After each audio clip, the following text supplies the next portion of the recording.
do I know when to finish the cruzada, uncross, and go to the next move? There is a technique and a lead for that. You want to see it? We'll see you in the dance floor.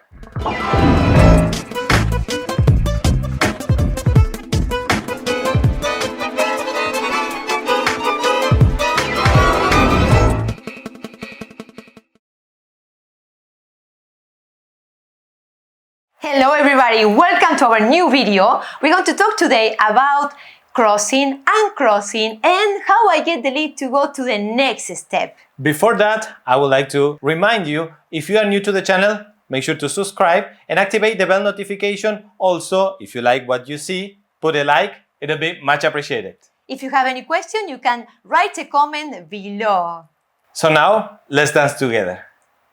So on the previous video, we were talking about how to go to the cruzada and keeping the rule of the cross, yes, right? So today we're going to talk about the uncrossing, descruce in Spanish, how he leads, how he helps her to uncross, and the technique she uses to do the uncrossing.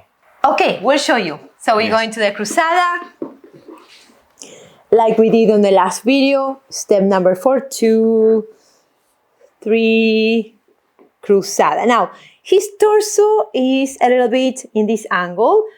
This is like pulling my right shoulder back a little bit. Now, to feel how to uncross, look what he's going to do.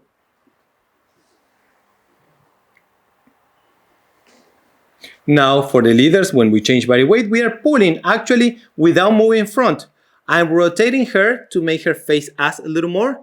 And from here we can lower so she sends the leg. But if you notice, I'm not sending the leg yet.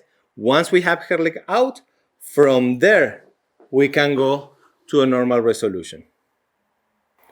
Let me show you something else about the cruzada here. 1, 2, basic step.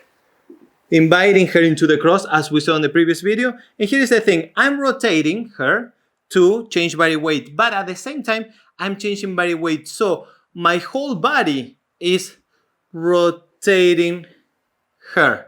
Yes, make sure it's not only the arm. We are changing body weight, and that will rotate our entire body, and in consequence, she will rotate and change body weight. Bam, we are doing it in open embrace, so you can see the technique. Let's try one more time so I can explain something for the followers. Going to the side, back number 4, going to the cross. Now, as soon as I feel his torso is pulling, his left side will rotate my hips. I keep opening the right shoulder. If you notice, I'm not closing the right shoulder, but that will rotate my hips. And I know by this step, when he lowers and when he rotates, this is to uncross, to keep going and slide the right leg back, ready to go to resolution, for example, or to next step. Let me go one more time from here. So we go side, back to the cross. I'm going to the cruzada. He will rotate.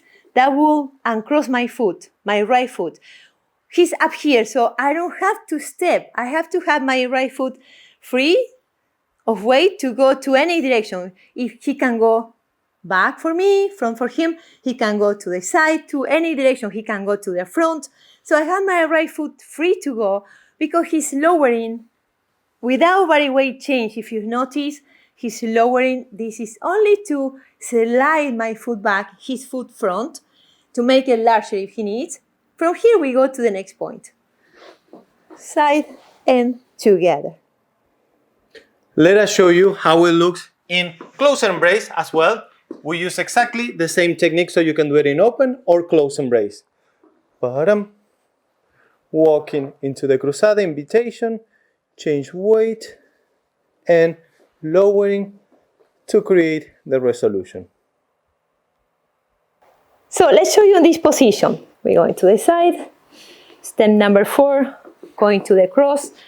I'm going to the cross. When he pulls, I'm pivoting to uncross. I can do an embellishment if he goes slower.